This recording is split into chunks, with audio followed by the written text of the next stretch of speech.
Hi, everyone. Welcome to the State of the Mist podcast. I'm Griff, And I'm Salamander. and we're here to bring you the most exciting and entertaining content about World vs. World. Yes, we have made it to episode 4. A lot of stuff has been happening lately, and we just finished up what was it, the 6th beta? Is it 6th already? Yeah, I have not been keeping track. Yeah, I think it's the 6th. I might be wrong. Fact checkers, go ahead and throw it in the comments. At least 4th, but yeah, it's been several. Yeah, Yeah, with them coming pretty frequently. So but yeah, it was a good time. I got a good amount of play hours in with our normal runs, plus random afternoon jumping in with random tags. It was a good experience. yeah, it was pretty fun. I was on vacation for some of it, like going out of town, but when I was home, I was able to find content very easily. I'd hop on and there was usually at least one tag on. And these are during the off hours when not many people are on. So yeah, it was really nice to see, a few pug tags going through EBG and some of the other BLs. Yeah, there was a lot of excitement.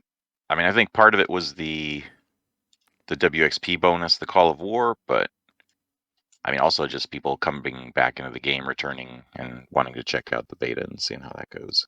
Oh yeah, definitely. Yeah, the alliance has been hyped up for a while, so a lot of people are usually excited to come back and check that out. One key thing I think for this one that Ain't did right is they sent out an in-game mail to everyone in the Yes. game. And that's probably the first time they've really done anything to kind of encourage World vs. World and actually make everyone look at it. Yeah, it was really nice to see logging in and having that mail. I think that was the first time I've seen any official ANET mail in the in-game inbox. Yeah, and it did trigger several members to kind of send me a mail and check what they needed to do, and so it's good. It's making people pay attention to more, and that's important because if they kind of semi-casually play World vs. World and they don't know what's going on, they're just entering confused that week. Yeah, not everyone checks Discord. Not everyone logs in several times a day. And some people don't even look down at the guild chat. I'm sometimes guilty of that. Sometimes. Yeah, there's a lot to keep up with. Yeah. Mul- Multiple discords, multiple guild chats, but yeah, it's the basic gist of it. If ever anybody wasn't on during that time or didn't get a chance to see what was going on, is they added a panel in the World vs. World screen where you have to select which of your 5 guilds is your quote unquote World vs. World guild, and then that would be the one that you would be linked up with and match made with into the beta. Nobody else. So your old server, all the people, those people, no, you'll just be thrown to the winds. Yeah. And for those who aren't familiar or are in a guild that hasn't joined an alliance guild, um, one thing a lot of guilds are doing is prepping for the alliance by grabbing a bunch of other friendly guilds and starting a separate guild, not an alliance yet, but a separate guild to act as a placeholder for the alliance. So instead of choosing your guild, like our guild knew, instead of selecting that, we chose DHU, which is Darkhaven United, which is our current alliance name. Right, and that's I mean a little controversial. There are some players and leaders that think they shouldn't. Nobody should do that. Everybody should just go in as their individual guilds because I don't know what they think it might mess up the beta testing results in some weird way or not, but I it don't. kind of can't because the system is just treating it as a guild, so it's treating it Yeah, as a bigger guild versus a smaller guild, so that's not really a thing. yeah, that's the way I thought of it. Like, it's not. It shouldn't affect the beta in any way. The algorithm's going to be the same and treat it as a guild regardless. Yeah, yeah, and it's I mean it's an advantage for sure for the side that has, some type of organization and pre-existing relationship. That's, no question, but Oh yeah. that's kind of the point. Like, yeah, if groups self-organize and make alliances, they're gonna get an advantage, and that's why they're doing it. So in that sense, it's working. Yeah, it does help a lot. Having your alliance, we know what friends to expect come join us on our runs. I think it's more helpful for the guilds that run with other guilds. You know, you bring in friends who are potentially looking for a tag to run with during a certain time slot, and yeah, Yeah, it's interesting how the different guilds are looking at it and how they're approaching it. Because some is, you know, all about coverage and trying to find a guild for every time slot so that, no opportunity for points is missed and we never lose anything. And others, it's more about compatibility or, covering the same time and having multiple guilds together to be able to work together. yeah, I think there were actually less visible alliances this one though than in the first few. yeah. I don't recall any other alliances. Yeah. I think someone in map chat brought it up a few times, and it was just us at the time. Yeah, yeah. As far as I mean, just looking around and asking, it seemed like we were the only actual larger alliance there, and then other random guilds which we worked with, and that was good to have, but no Yeah. other large organization, large guild. Yeah. But then from some of the other, it seems like there were four matchups, so similar to how it is in World vs. World now. So there were four different matchups, and I mean, the other three didn't go as ours, but I don't know. Maybe we just get lucky or something. But we seem to always get a pretty good beta experience. Yeah, I think we've had a pretty positive experience so far in almost all the betas. I think the only rough one was the first, where a majority of our guildies couldn't get in. But that was fixed within a day or two. Yeah, and on that side, I mean, I think we're close to 90% of everybody that got in, and ones that didn't, I don't think they actually selected the guild. So it's kind of, if you did it too late, you might not make it in that kind of situation. Yeah, I think it's usually user error at that point. Yeah, yeah, and I mean that's going to happen regardless. People have to actually be actively involved to get where they want to be. Yeah, and like you said, it does help now that there was the in-game mail from ANET. Like people were actually actively reaching out to officers asking about the like how to participate in the Alliance beta.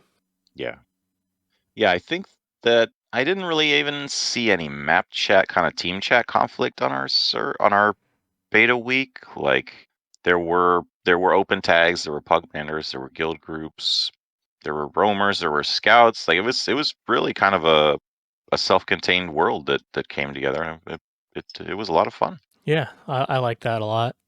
And like you said, I had not seen any map chat drama or team chat drama. There was one time where someone was trolling, but everyone in map chat was trolling. So yeah, it was fun. Yeah, the first I knew the first, original quote unquote alliances that came out weren't going to last, but some of the shifting is starting to occur. You're starting to see some guilds switch around or just go rogue independent. And Yeah, and I think that just has to do with the certain play style of certain guilds. Yeah, there are some guilds that would want to change every few months, and a lot of people are locked into the servers now. But they won't feel locked into a server if they're a solo guild, I suppose. it does add kind of almost a role-playing element of, your guild actually being a mercenary guild and just fighting with whoever. And Yeah. it would it would be interesting if it actually adds to a gold component where alliances buy guilds for the matchup, and they probably will, and it's not a bad thing. Yeah, that does sound pretty cool. Imagine needing or imagine having an alliance that needs to fill a certain spot or wants to buy a sidecar. Hmm. Yeah. Is that okay to announce on the forums? Like, could you post on the forums, my guild is for sale for this matchup for 100 gold, and auction Uh, it off? I would assume so. Since there are raid sellers. To like you, it's a team of I think 6 to 8 players who sell their time and carry 2 to 4 pugs through raid bosses, PvE raid bosses. So I'd assume that it would be okay in World versus World. I would think, yeah. I mean, and there's been legends of old of, different barons of the trade post buying guilds and having them transfer server to server and all that, but Oh, I did not this know would that. oh yeah, yeah, it's I think Guild MM they were saying was like the secret Iron Bank pulling the strings or something like that. But yeah, I mean it's totally different now. It's just all feeding ANET gems and whereas with a system without server transfer costs, it would just go right to players. So it could actually be something. Yeah, that's true. And no one's like gonna be making any real money off of it, so it shouldn't be against terms of service. It's all purely gold. Right. But yeah, the beta is, aside from testing, the basic game components, which seem to be working pretty well at this point.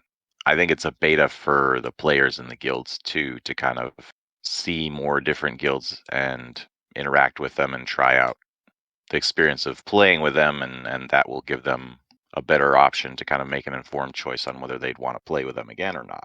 Yeah, gives you 10 more 10 of a would chance repeat. to recruit other guilds to alliances or see if joining in alliances for your particular guild.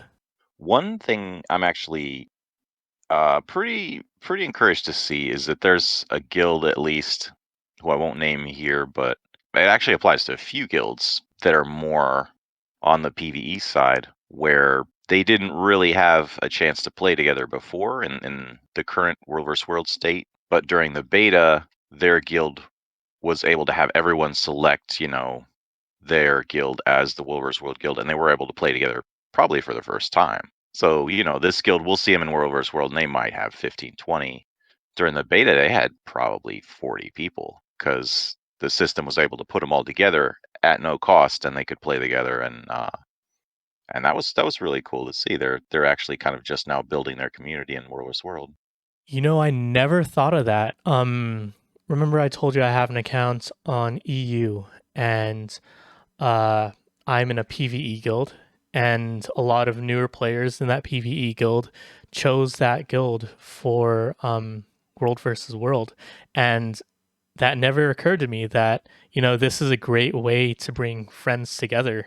Like a lot of um, PvE players may feel discouraged going into World versus World, and running around with a group of friends is way more fun than finding or waiting around for a random group to play, or roaming on your own when you're not very familiar with the maps or how to play PvP or anything like that. Yeah. Yeah, and I mean, another cool thing is that the guild leader there actually like reached out to me, and we talked a little bit about what they could do different, or stuff to improve their guild's overall kind of world versus world experience and stuff. And Oh, that's awesome. yeah, so I'm looking forward to helping out them out a bit, and I'm happy to do that kind of stuff. I mean, Yeah. it's a weird kind of silo environment sometimes in world versus world where everybody's got their backup, and the everybody's defensive. And I mean, map chat can get pretty critical sometimes, so it's easy to get like that. But Yeah. People have to yeah, remember that World versus World's for everyone. yeah, it's a competitive sport, but I mean, it's also a team-based sport, so it's good for the game mode if more people get better. Yeah, very true.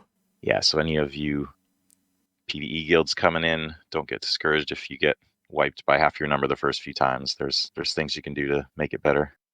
Yeah, definitely. Just keep at it. If, majority of your players are new, you're doing fine. We all had to start somewhere. So yeah, as far as going to the future, they haven't really announced another beta, but it's upcoming, I'm sure. Yeah. What do you think? What do you think would be different in the next one if it is, quote unquote, phase two, and they move on with their plan? Mm, so I think I've mentioned this before, but the frequency of the betas is starting to speed up. Um, it's happening every, I don't know, every month or so now, and it shows that they're making making a lot of progress, and that they're proactively working on it. A lot of players or critics out there on Reddit or map chat are very harsh when it comes to not seeing anything on the front end of these beta tests, but the frequency shows that they're actively working on things, and I think um, that may mean that there's going to be the second phase coming up soon, and we have to ask, what do you think is, or what can we expect from phase two? Like, is that when they're going to roll out the Alliance UI? Is that when they're going to roll out a bunch of different bug fixes that they're currently working on? Like, what do you think, Griff? Um, I mean, the main thing is going to be the Alliance UI, and that might really make it look at exactly the same for most people, honestly. Like the little preview they put out from their post a few months back, I can't remember when, with just some general explanation, super technically, of like what the UI might look like and the different screens and stuff, is really just going to be for like guild leaders, Yeah. which is, one guild leader would click on something to make an alliance, and then invite other guilds, and then the other guild would have to accept it, and other administrative setting up numbers type things. But So I'm assuming it's going to look kind of like the current guild window, but instead of a list of the members, maybe it's going to be a list of guilds. Like, there's going to be an alliance leader who recruits or adds or sends an invite to other guild leaders, and those guild leaders are within position to accept the invite to the alliance. And then within the alliance, they could be given roles, whether it be, co-leader or anything underneath that. hopefully it's not too much to administrate. And I mean, sometimes coders go too much, and they like give you a lot of extra things that Yeah, I'd rather just be simple, and a couple things, click accept or deny, and then that's it. But yeah, yeah. I think as long as it's not too complex. where it gets a little sticky, at least from what I was seeing of the screens they put out, which of course could change, but is in kind of assigning quotas of numbers of members to each of the individual guilds.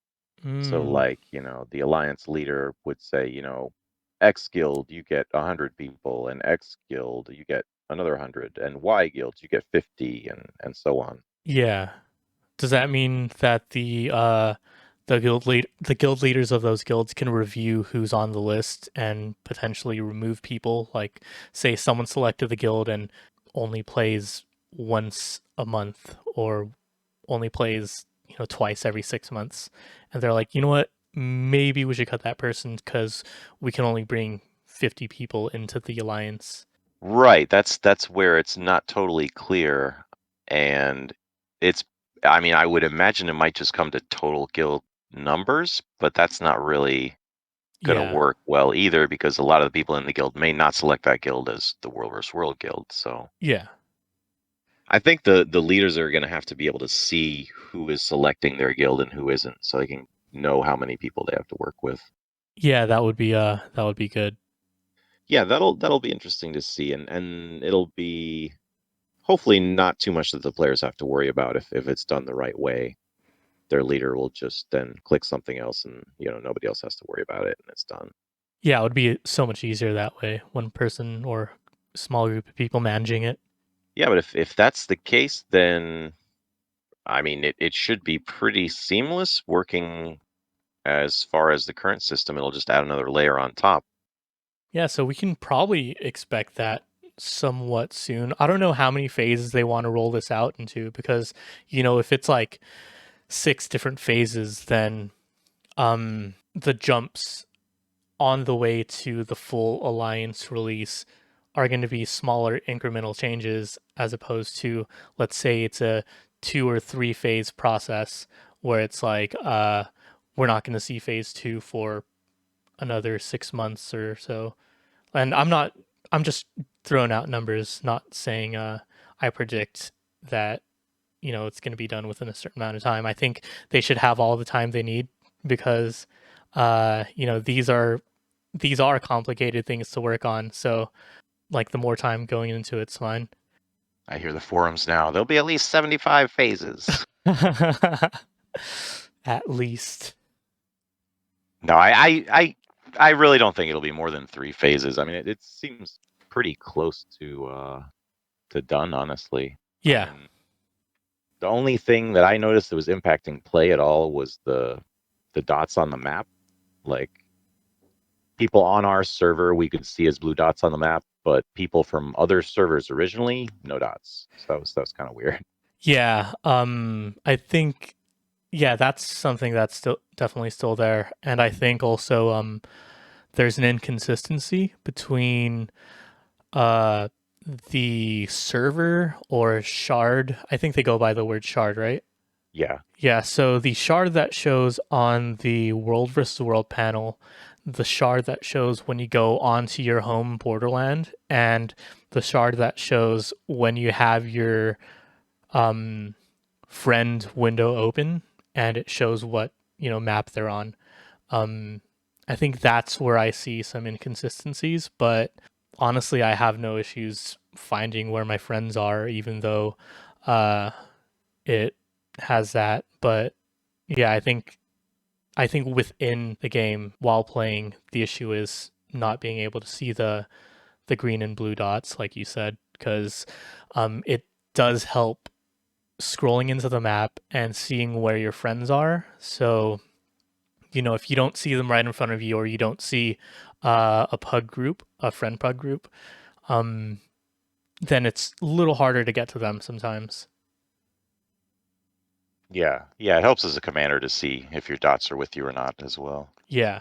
But yeah, I mean, you're right. Yeah, just aside from that labeling of the maps in the guild chat or friend chat window, yeah, I mean, it's pretty bugless. Like it wasn't crashing. Most people, I think, got where they were supposed to be.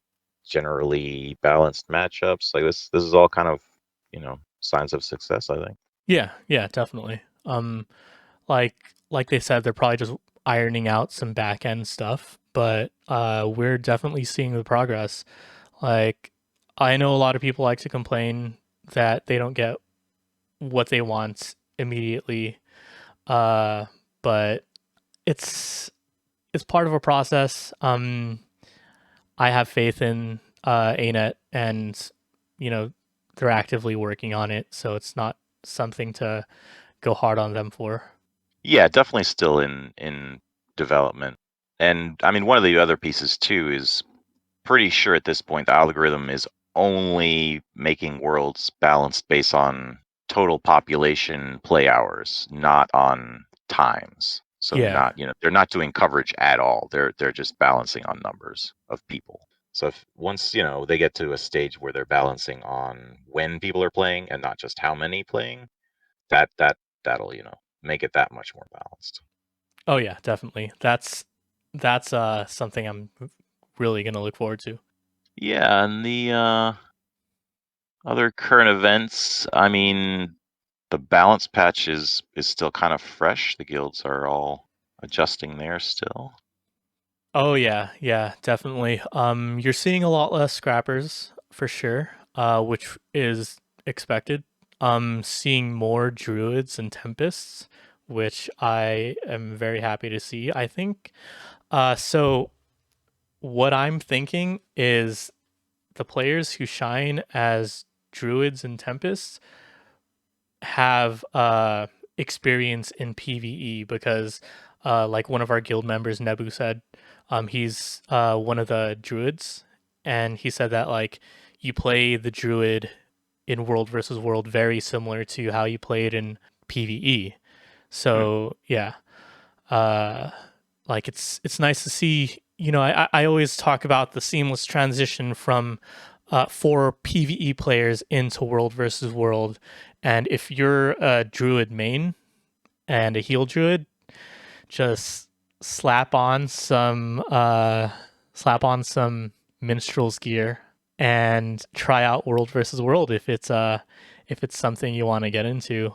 That's cool. Yeah, yeah. There's some minor tweaks with some of the traits and glyphs Yeah. or whatever, but it's yeah, you're right. It's pretty similar, and that's easier than having to learn a whole new build. Like I don't think heal scrapper is a PvE thing at all. No, I don't think so either. Yeah, you're right. Like you don't even play Dragon Hunter exactly the same. Um, you know, you Heal have to. Tempest What was that? is that a is Heal Tempest in PvE? I can't. I'm Yeah, not even Heal sure. Tempest is in PvE. I've played Heal Tempest a few times in PvE raids. I don't know that it compares to uh, what's it called? World versus World exactly the same. I wasn't the best Heal Tempest in PvE. Uh, like I'm better at it in open world, but um, so from what I remember playing Heal Tempest is in World versus World, I went through all four books all the time. It was Mm. constant, um, trying to keep my aura upkeep like as high as possible, and you know you passively cleanse that way.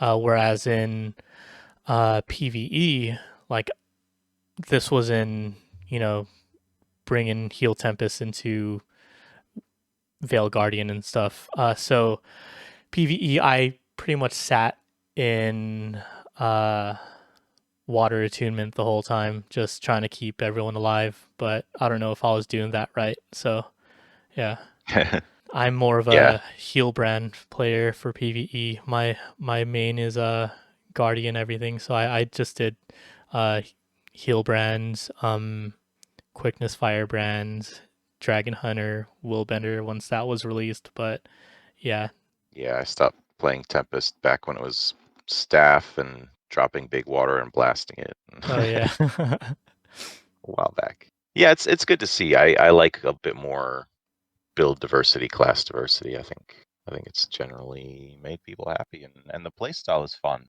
I'm enjoying how it's playing out. playing Druid and Tempest. Well, not me specifically playing those, but I mean more the overall, the Oh squad yeah, play. yeah. It's really nice having you know having different healers in the squad as opposed to just heal firebrand and scrappers. Yeah, it's shaking up the fights a lot, less stealth and a bit more making people force into melee is making for some fun fights. Oh yeah, definitely. I've been pushing into melee a lot too, and that's something I almost never did.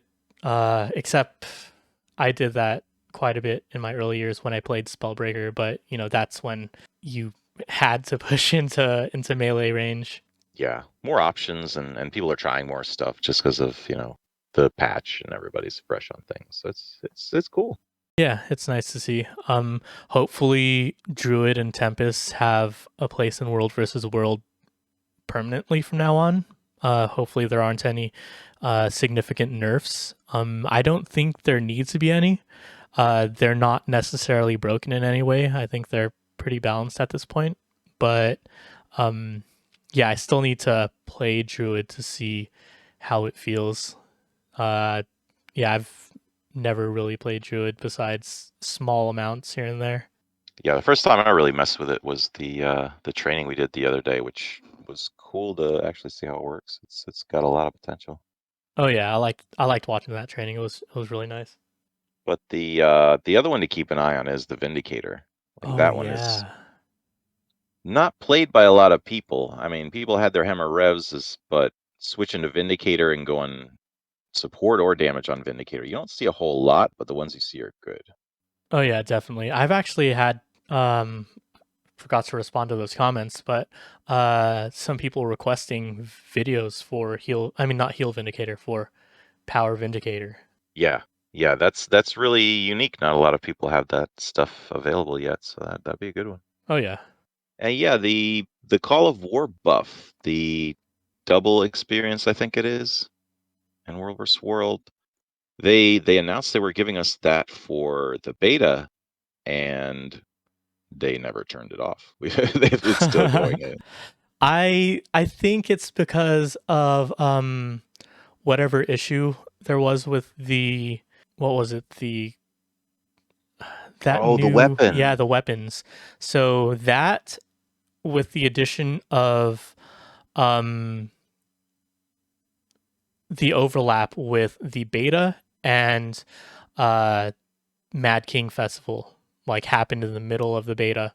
So, Mhm. there was a drop in content after the release of Mad King Festival, which is expected. So it shows that, um not it shows that people are still doing the exact same thing, going into PvE and taking advantage of the festivals. So I think because of that, they wanted to give us maybe an extra week or so of the Call of War, which is nice. I need to take advantage of those experience bonuses. That's true. Yeah, a lot of people would naturally just jump into the labyrinth first thing and then maybe miss out on the World vs. World experience. Yeah. Yeah, Yeah, that really is bumping up people's World vs. World level quickly. That Call of War plus boosters. Yeah. yeah, I'm loving that. I remember I Yeah, said I so was gonna PPT, and uh, naturally, I just, as soon as I saw another group, I'd go in that direction. I mean, it's still world experience as long as they die. Yeah, true, true. Yeah, no sign of really Mad King stuff in World vs. World though. Sad there. Yeah, maybe next year. That would be really nice to see. I would really like to see some Halloween stuff in World versus World. Still calling out for Steve. Let's do this. Yeah, it'd be cool if they could like assign one, I don't even know what they call it, the graphics design programmer people. Give World vs. World one of those people, and that way they can, always be working on some kind of skins or some type of adjustment to one of our structures or something. Because Yeah. it's all the same. It's been the same for years. Come on. You know what would be really cool is if there were Twitch drops with, like, some skins that you can only get through watching Twitch streamers, like World versus World. Twitch streamers can enable drops, and I don't know, once every 2 months there's a new skin, and you have to watch Twitch for like a few hours, because when the Steam release happened, there was the what's it called? What were they giving away? There was something. Yeah, if you watched X amount of hours, you got something. Yeah. Oh, okay. So, it was a glowing purple mask, mini baby mount container, 10 transmutation charges, and total makeover kit. Total makeover kit is the one I really wanted.